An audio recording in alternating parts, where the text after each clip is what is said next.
Innovation in language teaching needs to take account of research on language acquisition.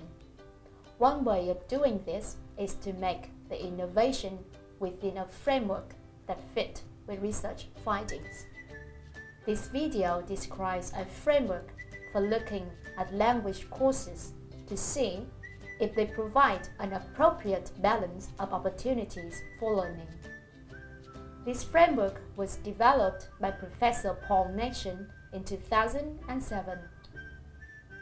The opportunities for learning language can be usefully divided into 4 strands: meaning-focused input, meaning-focused output, language-focused learning, and fluency development. These are called strands because they can be seen as long continuous sets of learning conditions that run through the whole language course. Every activity in a language lesson fits into one of these strands. In a well-balanced course, roughly equal amounts of time can be given to each of the 4 strands. In this video, we will look at each of the 4 strands, their justification, and how they can be put into practice. Firstly, we will look at learning through listening and reading. The meaning-focused input strand involves learning through listening and reading, using language receptively. It is called meaning-focused because in all the work done in this strand, the learner's main focus and interest should be on understanding and gaining knowledge or enjoyment, or both, from what they listen to and read. Typical activities in this strand include extensive reading, shared reading, listening to story, watching TV or films, and being a listener in a conversation. This strand only exists if certain conditions are present. First, most of what learners are listening to or reading is already familiar to them. Second, the learners are interested in the input and want to understand it. Third, only a small proportion of the language features are unknown to the learners.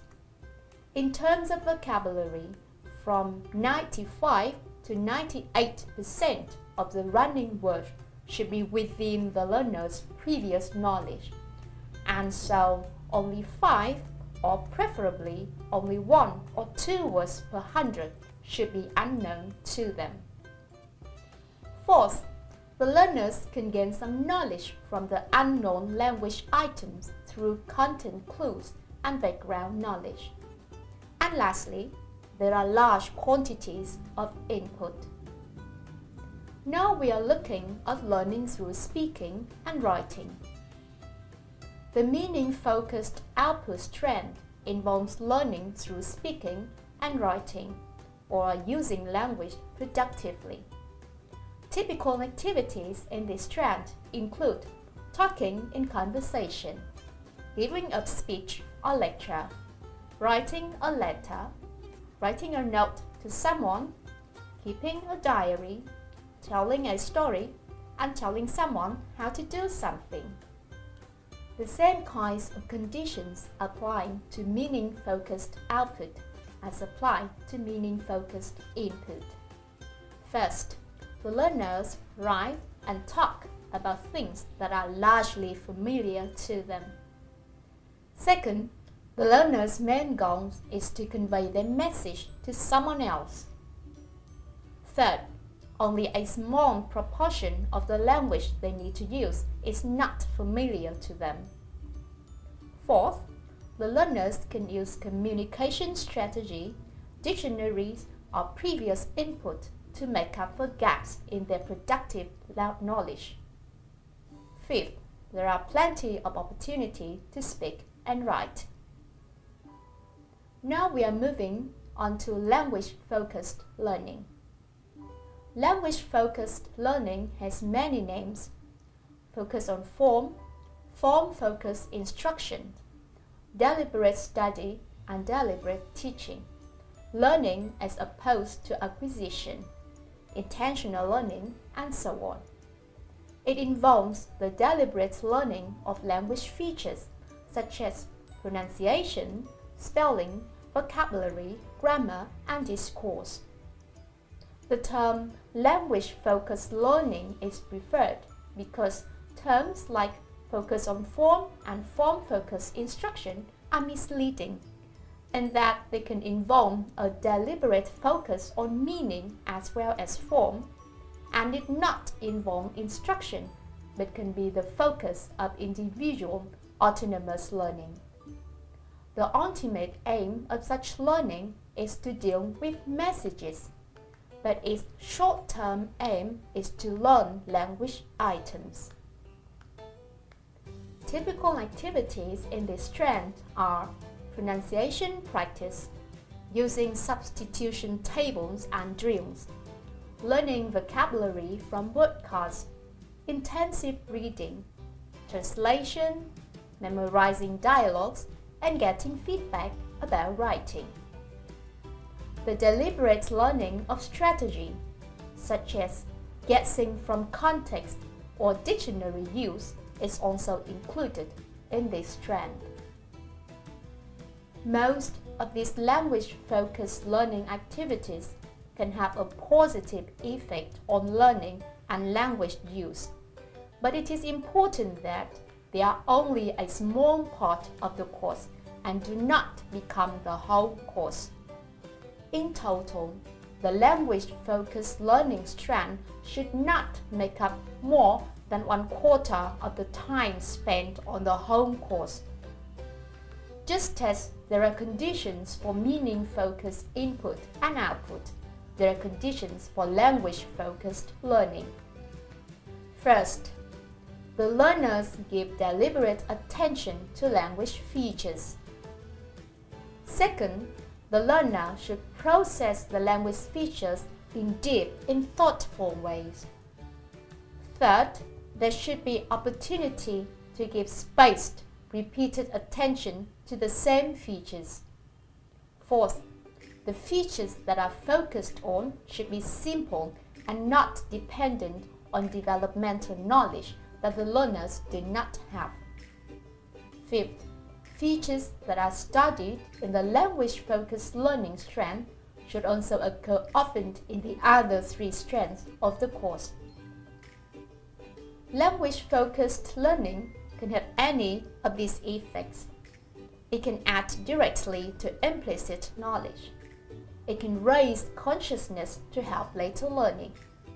It can focus on systematic aspects of the language. And it can be used to develop strategies. Now we are going to move on to the next topic, becoming fluent in listening, speaking, reading, and writing. The fluency development strand should involve all the 4 skills of listening, speaking, reading, and writing. In this strand, the learners are helped to make the best use of what they already know, like meaning-focused input and output. The fluency development strand is also meaning-focused. That is, the learner's aim is to receive and convey messages. Typical activities include speed reading, skimming and scanning, repeated reading, 4-3-2, repeating spelling, 10-minute writing, and listening to easy stories. The fluency strand only exists if certain conditions are present. First, all of what the learners are listening to, reading, speaking, or writing is largely familiar to them. That is, there are no unfamiliar language or largely unfamiliar content or discourse features. Second, the learner's focus is on receiving or conveying meaning. Third, there is some pressure or encouragement to perform at a faster than usual speed. Fourth, there is a large amount of input or output. Now we are moving onward on integrating the four strands. The four strands are opportunities for certain types of learning. They differ from each other according to the conditions that are needed for the different types of learning. They can fit together in many ways. For example, in an intensive English program with many different teachers, there may be different classes for spoken language, that is listening and speaking, reading, writing, and language study. It would then be important to make sure that the spoken language classes, for example, not only had meaning-focused input and output activities, but also include fluency development activities and only have a very small amount of language-focused learning. Adding up across the whole program, there should be roughly equal amount of each of the four strands. In a contents-based course that did not have a skill-based division of classes, the four strands could all occur within a unit of work. Language-focused learning could lead into meaning-focused input or output, and this could lead into a fluency activity on the same theme. Once again, a good teacher would be quickly checking to see if over a week or two there was a roughly equal amount of time given to each strand. Or language-focused learning could occur as it was needed in the context of meaning-focused work. There are many ways of giving time to the four strands, and these would depend on many factors, like the skills and preferences of the teachers, the expectations of the learner and the school, the timetabling constraints, and current beliefs about language teaching and learning. What is important is that over a period of time, each strand gets about the same amount of time. Now we will have a look at the principle and the four strands. The following pedagogical principles are aimed at providing guidelines for teachers. They draw on an earlier larger list and can usefully be compared with other lists of principles. The list is organized around the four strands, with the final two principles focusing on what should be covered in a course.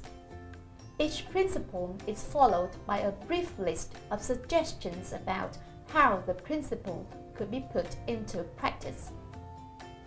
First, provide and organize large amounts of comprehensive input through both listening and reading.